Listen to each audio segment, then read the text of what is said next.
Okay, the first thing you want to do is make the card holder itself. And I found the best way to remember my measurements was to draw out a template on a piece of paper the exact same size as the piece of double-sided pattern paper that I'm going to use. So I have all these markings on here, and I'm just going to follow it through and show you what to do. So you need to take your 12 by 12 pattern paper, double-sided pattern paper, and cut it 12 inches by 11 inches.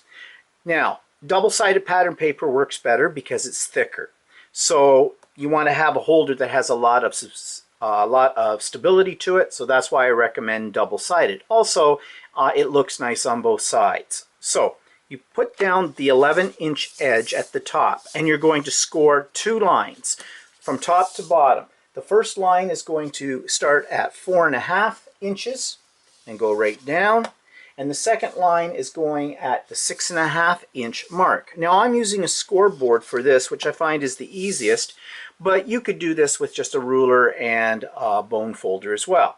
I also, because this paper is very busy, I like to give it an initial fold when I make these lines so I can find them again as reference points later on. Now you're going to take this whole sheet and you're going to just turn it around and put the you're going to put the 12-inch edge at the top. And here you're going to, and I've already done some pre-scoring here, and I can't find my score marks for the life of me. Just a second, what do I want to do? Oh yeah, okay, there it is. And you want to score right across it. This is the 12-inch edge at 6. And you want to give that a fold as well. And sorry, just one more here. Let me turn the paper around the right way. Okay, it's 6 and at 10.5. I hope I'm not confusing you all to death. Let me review this for you. Put the 12-inch edge up to the top, score it 6 inches right across, score it 10.5 inches right across, then give everything a light fold. So you're going to have a small flap here and a bigger flap here. All right, now you want to turn the whole thing around again and put your 11-inch edge at the top, and you also want to put that part that had the smaller little flap, you want to put that up at the top as well. And now you're going to score 2 more lines, one at 2.25 inches, but this line is only going to go down as far as where you made that 6-inch score a moment ago. So you see, it's only going down this far on the paper. And over on the other side, you're going to do the same thing at 8.75 inches, right down just to that score line. So to review that, 2.25 down, 8.75 down to the 6-inch fold. Now you want to turn your paper all the way around so that you have the 11-inch edge again at the top, but you have that little fold part down here at the bottom. Okay, now you could use your scoreboard for this, but I found it's just as easy, so I'm going to move the scoreboard out of the way.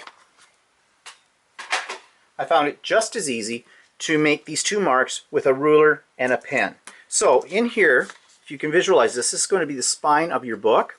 So from this scored line on the left side of the spine, you're going to mark at the top a 1-inch spot, and just use your ruler for that. I have to find my ruler,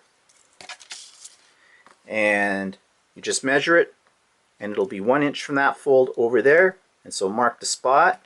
And you're going to do the same thing on the opposite side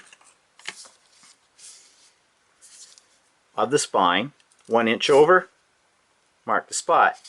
Now turn your paper to the left, and here's where we have that 6-inch score line again.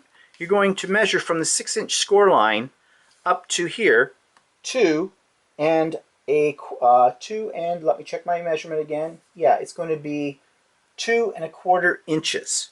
So you'd measure it from that 2.25 inches. Just give a little mark there. Just put a faint mark. You can do it. I'm doing it in pen, so it might show up better on here. And at the bottom, again, same thing from that 6-inch line. I hope I'm in frame. I better pull it up. So down here at the bottom, do the same thing. 2¼ inches over, mark it. Then you're going to take your pencil, if you wish, or you could do this just on your paper cutter. But for the sake of this tutorial, I'm going to actually draw the line. You're going to draw a line from the top point to that midpoint, and you're going to do the same on the other side. Hope I'm in frame. I am. Okay. Just line it up. Draw the line. Okay. So now we have all of that. What we have to do is do some cutting. All right.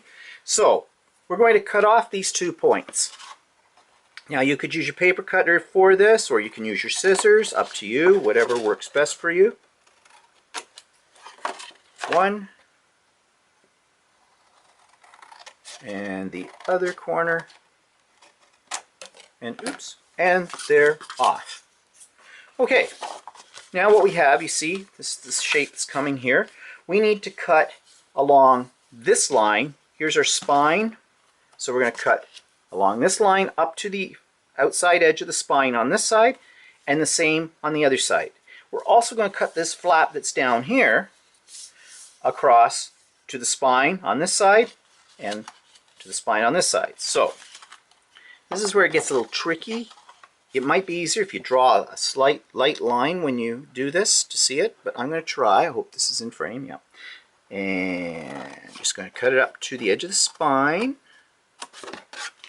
And I'm going to do the same. This bottom one, it's a little harder to see in this lighting that I've got. Okay. Sometimes you can turn it over and see a little better. Yeah, this is a little lighter. I can see this. So, well, I thought I could see it. You know, you get old, your eyes get really bad. Give it a good crease. Okay, there, I can see it now. Okay, let's cut that.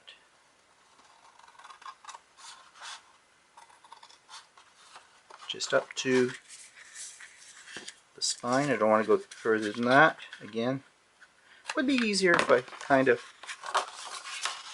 lined it up a little bit.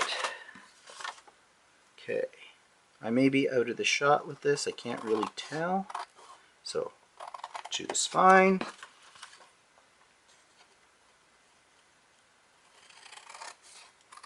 To the spine. Okay, so I've got everything cut now. Now, using your bone folder, I have to find mine, and it's here. You're going to just give everything a good crease. So we fold it over, give it a crease, fold it over, crease it. A good quality double-sided paper is good for this because, you know, you can get some, and the way they've been printed or whatever, they go against the grain, and then the paper cracks. And that looks like crap. Unless, of course, you like that and you want to call it the distressed look and tell people that's what you meant. Okay, and let's not forget this one here. All right. Now we're going to apply our 2-sided tape for this. So I'm going to put this on here. I'm going to go off camera for a minute, and I'm going to come back and show you where to place that tape.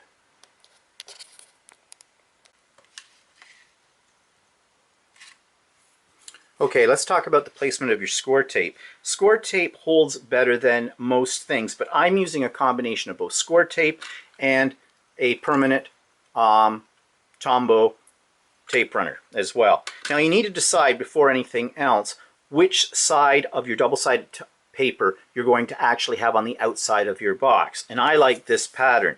And by the way, before I forget, when I was showing you in the last segment how to fold up the box, I missed 2 flaps. And that's these 2 right in here. Okay. Now, where do I put my score tape? Okay, so this is going to be the outside of my box. So, and I've already peeled the stripping off of this, but there's going to be a piece along this edge of this flap and a piece along this edge. And I'm using 1/8 of an inch. I think you could probably use up to 1/4 of an inch. That would be fine. But I'm also having a little trouble. I actually, let you know a little secret. I taped this segment a moment ago, and I couldn't get the stupid thing to stick down. I don't know what's wrong with my score tape. Maybe it's drying out or whatever.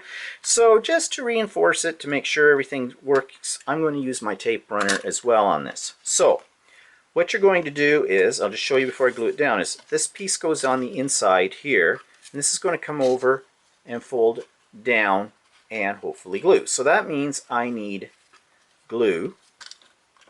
I'm going to put a little glue down on this flap with the tape runner. I've already peeled off the stuff for my for my score tape. And just going to bring it up and make it flush with the edge. And then I'm going to add a little more of this here. And this already had score tape up here on it as well. Okay, and fold that over. And hopefully everything will stick down. Now, if you notice, here on the edge, I made that flush with the edge. That's how I knew. And this is going to be a little higher than this piece that's here. Don't worry about that. All right, just to make sure everything's sticking down, I'm just going to put it up here on its side, and I'm just going to varnish it with my bone folder. All right. Now, one thing I forgot to show you is where I put score tape on the back side. So, there's a piece along this flap in here, and so if you think of this, if you turn it over, so on the flap, on the back side of the flap, it's going to be folded in. There's a piece there, there's a piece along this edge, there's a piece along this edge. Okay, so now we're going to do this other side, and I'm going to do the same thing. I'm going to reinforce it with a little bit from my tape runner. I don't want to go too high up here because part of this will stick over the edge and then we'll have glue all over the place. So pull it up, get it lined up with that, fold that piece down, and let's varnish it. Really, if you make enough of these things, it gets better. I haven't made enough of them yet. So here we go. We got the base down here. Now, I've got two pieces of score tape on the inside of here, and unlike most women, I don't have fingernails for getting this stuff off. So I use my little pointy tool here and peel them off that way. So sort of my fingernails for this. And then you're going to take this piece and you're going to fold it in. But I've also got a piece of score tape in here to stick it down there. So I'm going to take the score tape off this edge and take off the score tape on this edge.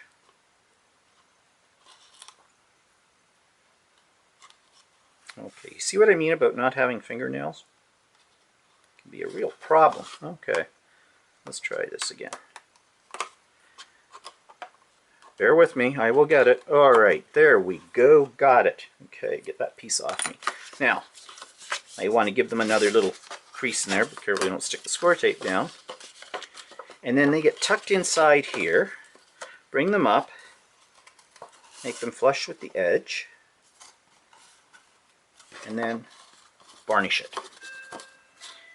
There goes my clock in the background. You know, I made sure I turned off my email so I wouldn't get my warning on that. I had a timer because I got some bread in the oven, and I turned that off and hoped the phone wouldn't ring during this, but yeah, of course, the clock. All right, there we go. Okay.